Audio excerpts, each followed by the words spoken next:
ba yan tayo? Sagdan? Sagdan? Hindi tata ng Pasig. Ah, ito rin. Yung galing sa terrace.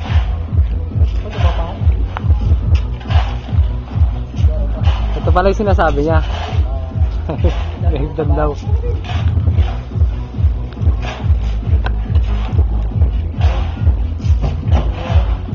Sabi niya nga, pinagpipilitan buhin daw. Sabi ko, hindi ka kayanin ng budget mo yung putsa ng malaking budget mo. Paisa-isayin mo lang yan. Hindi, maganda yung isa.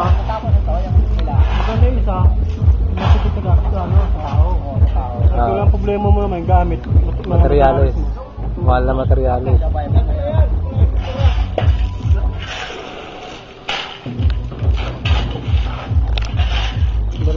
Saan yung grabe yun? Saan yung grabe yun?